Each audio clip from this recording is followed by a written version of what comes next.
নমস্কার বন্ধুরা, আশা করি আপনারা সকলে খুব ভালো আছেন। পাঁচমেশালির হেসেলে আপনাদের সকলকে স্বাগত।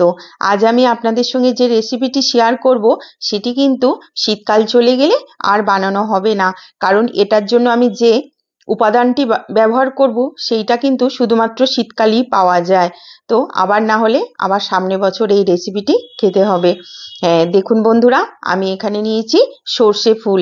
এখন তো শীতকাল, মাঠ ভর্তি সর্ষে ফুল। কত সুন্দর দেখতে লাগে বলুন তো, হলুদ রঙের, কত সুন্দর। যেমন সুন্দর দেখতে তেমন সুন্দর কিন্তু এর একটা সুন্দর সুগন্ধ থাকে। তাজা সর্ষের মতো। তো আমি এখানে সকালে বাজারে এই ধরনের সুন্দর তাজা সর্ষে ফুলের বান্ডিলটি পেলাম, তো এটা দিয়ে একটা রেসিপি বানালাম, তো সেটাই আজ আপনাদের সঙ্গে শেয়ার করলাম।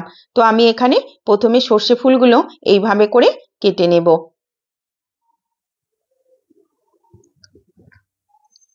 আমি ঠিক এইভাবে করে সর্ষে ফুলগুলো কেটে নিয়েছি, বাকিগুলো ডালপালাগুলো বাদ দিয়ে শুধুমাত্র ফুলগুলো নিয়েছি।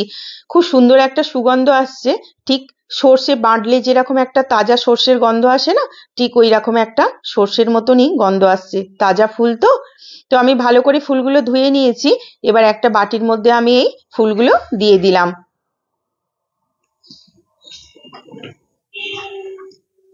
এর মধ্যে আমি দিচ্ছি কিছুটা পরিমাণ ছোলার বেসন। যতটা ফুল হবে সেই মতনই লাগবে। তো আমার এখানে 4 থেকে 5 চামচ মতো বেসন দিয়েছি, তাতেই হয়ে যাবে। আর এখানে দিচ্ছি কাঁচা লঙ্কা কুচি, আর দিলাম পরিমাণ মতো নুন। দিচ্ছি একটু হলুদের গুঁড়ো, যেহেতু সর্ষে ফুল হলুদ, আর তার সঙ্গে যদি আবার এই হলুদের গুঁড়ো একটু মিশিয়ে দেওয়া যায়, খুব সুন্দর একটা কালার আসে, খুব ভালো লাগে। তার জন্য আমি একটু হলুদের গুঁড়ো দিলাম। আর সর্ষে ফুল তো একটু তেতো হয়, তার জন্য আমি একটু চিনি দিচ্ছি। চিনি, অল্প একটু চিনি দিলে সর্ষে ফুলের যে তেতো ভাব সেটা কেটে যাবে।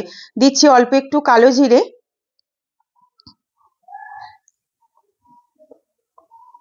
আর দিচ্ছি আমি কিছুটা পরিমাণ 1 চামচ মতো, 1 থেকে 1.5 চামচ মতো পোস্তর দানা আমি এর মধ্যে দিলাম। শুকনো পোস্ত 1 থেকে 1.5 চামচ মতো দিলাম।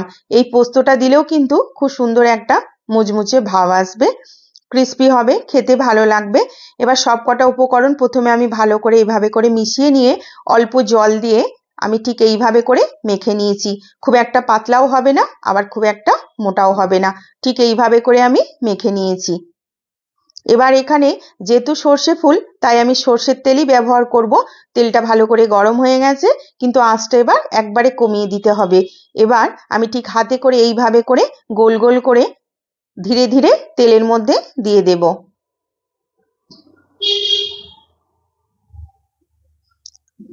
একটু ধীরে সুস্থে কম আঁচে এটা ভাজতে হবে, তবেই কিন্তু মুচমুচে হবে।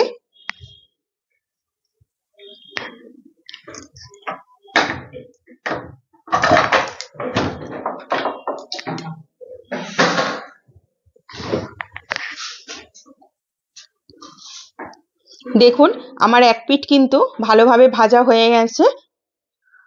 এবার ধীরে ধীরে আমি আর একটা পিঠ উল্টে দেব।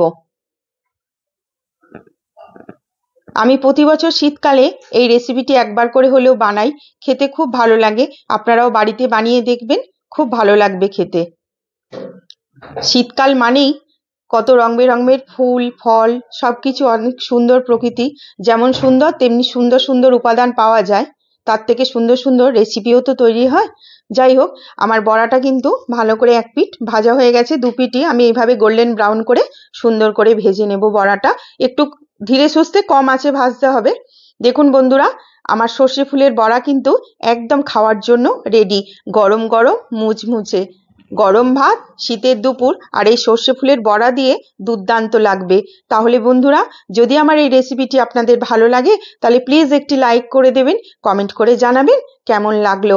আর আমার চ্যানেল পাঁচমেশালির হেসেলকে প্লিজ সাবস্ক্রাইব করবেন আগামী দিনে আরও নতুন রান্নার রেসিপি আমার চ্যানেলে দেখার জন্য। আজ এখানেই শেষ করছি। আপনারা সকলে খুব ভালো থাকবেন। নমস্কার।